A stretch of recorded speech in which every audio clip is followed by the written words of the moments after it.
Hola a todos, ¿cómo estáis? Espero que bien.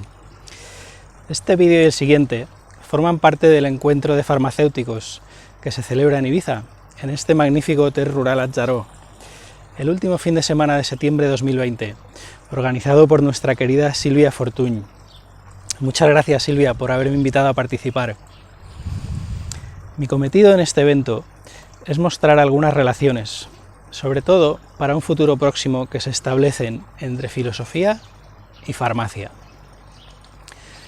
Quiero comenzar nuestra reflexión haciendo preguntas que no son las típicas preguntas académicas o teóricas, son preguntas que nos acompañan en nuestra condición de lo que somos hoy. Si fuéramos de otra manera, quizá no nos haríamos estas preguntas, sino que nos haríamos otras.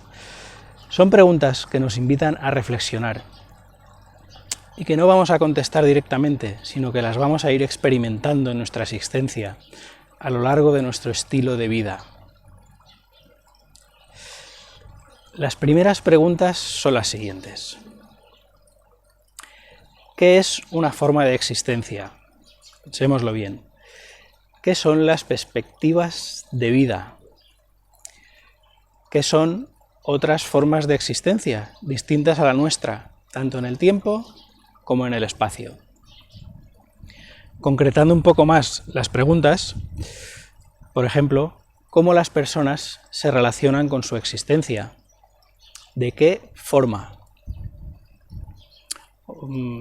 En el ámbito profesional de la oficina de farmacia se pueden modular todavía más estas preguntas. Por ejemplo, ¿cómo las personas se relacionan con su existencia en lo que a su salud y enfermedad se refiere? ¿Cómo las personas se relacionan con la farmacia? ¿Cómo el individuo farmacéutico se relaciona con el hecho de ser farmacéutico? Para ahondar en esta reflexión, quiero empezar por un retorno a los orígenes de la farmacia. Veréis. ¿Cuál es el origen de la farmacia? ¿Qué era una farmacia? Algunos autores creen que los árabes fueron los que crearon la farmacia como profesión independiente. Los historiadores sitúan la separación entre medicina y farmacia pues allá por 1240, con la Carta Magna de la Farmacia. Respecto a lo que es la oficina de farmacia, el boticario, en el siglo XVII empieza a adquirir forma separando el laboratorio de la atención al público. La farmacia o la oficina de farmacia, tal y como la conocemos hoy, pues data su origen por ahí por 1800, cuando empieza una transformación acelerada del boticario. El boticario pasa oficialmente a ser farmacéutico. Pero esto no fue siempre así. En sus orígenes, la farmacia estaba confundida con la medicina. Así, era la misma persona la que diagnosticaba, recetaba y hacía preparados para curar.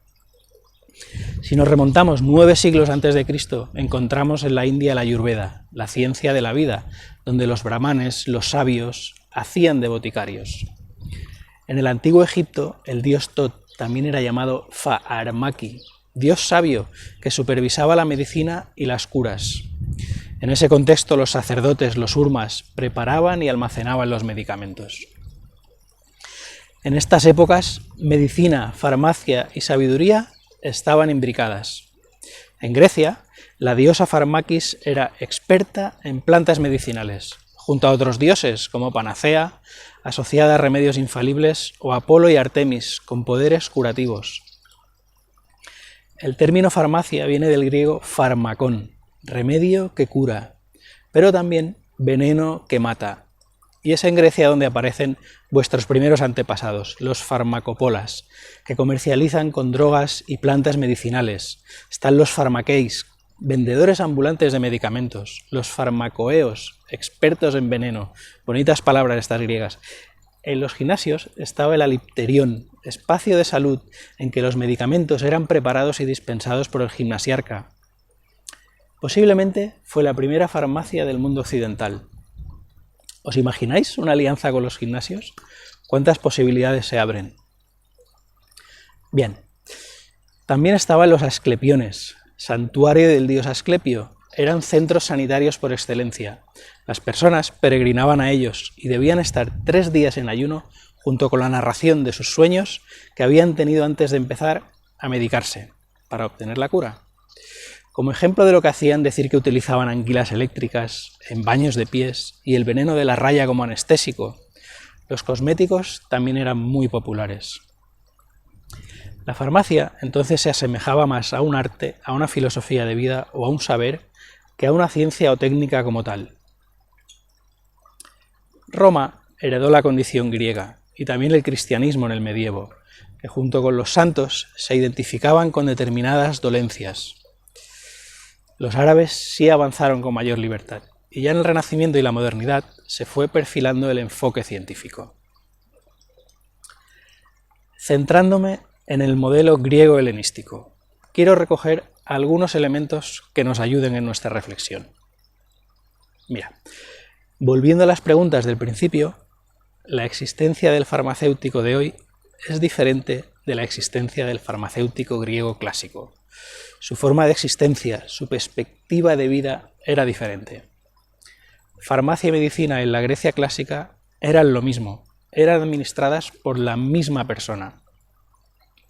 ¿Cómo las personas se relacionan con su existencia? En lo que a la salud se refiere, en lo que a la medicina y la farmacia se refiere. La medicina de la Grecia clásica suponía una ética existencial para el cuidado de uno mismo, en el contexto estético de hacer de uno mismo una obra de arte. Qué bonito, ¿no? Es decir, la medicina era una técnica o conjunto de técnicas envueltas en una finalidad superior, de carácter ético o moral. Había moral en la práctica médica de Hipócrates, de Galeno, de Celso. ¿Cuál era esa moral griega? ¿Cuáles eran esos criterios a partir de los cuales la relación de las personas con su salud, su enfermedad, la medicina y la farmacia adquirían sentido? Por ejemplo, estilizar su vida conforme a criterios filosóficos. El arte de gobernarse a uno mismo era un criterio fundamental, alrededor del cual giraba todo lo demás. La práctica ética y la medicina adquiría su sentido en el gobierno de uno mismo. ¿Qué más? El interés por la estilización de una libertad en la propia vida era un elemento de salud. Pero, ¿cómo comprendían estos griegos la medicina en relación al gobierno de uno mismo?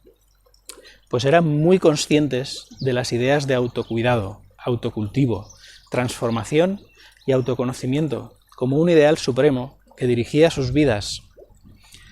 En este contexto utilizaban técnicas dirigidas hacia el gobierno del sujeto, incluidas las médicas y las farmacéuticas, que en ese caso eran lo mismo.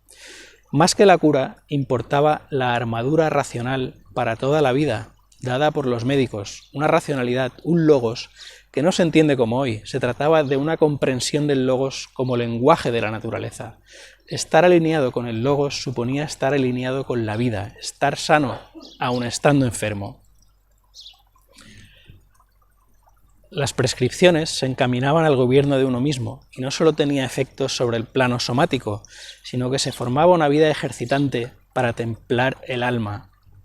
Los médicos, farmacéuticos, los médicos griegos del periodo helenístico estaban enteramente preocupados por el gobierno de uno mismo, por el aprendizaje de diversas técnicas que les permitiese llevar satisfactoriamente los placeres y deseos de sus pacientes y de sí mismos, mediante la atención a una serie de ejercicios, mesura en las comidas y cuidado por la digestión.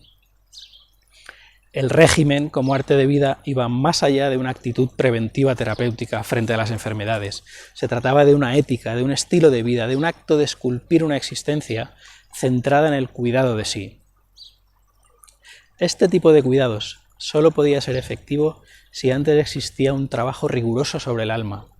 Un alma desenfrenada se entendía como el origen de los males, sobre la cual se proponía domesticar sus pulsiones y aplicar una operación introspectiva, de atención, de escucha. La atención, la mesura, la serenidad, la templanza y la voluntad de saber se convertían en medicinas que curaban frente a la angustia y la enfermedad social de la ignorancia, mal capaz de cegar al humano frente a su propia vida, sumiéndolo en la impersonalidad de la doxa, el mundo de la opinión, frente al conocimiento y vivencia del logos que hemos explicado antes. Como podemos ver, farmacia y medicina estaban muy unidas a una ética, a una moral, a un estilo de vida, a un sentido de la vida, a una filosofía de vida. Hoy en día la situación es diferente. Es lo que vamos a ver en el próximo vídeo. Bueno, un saludo y os veo pronto.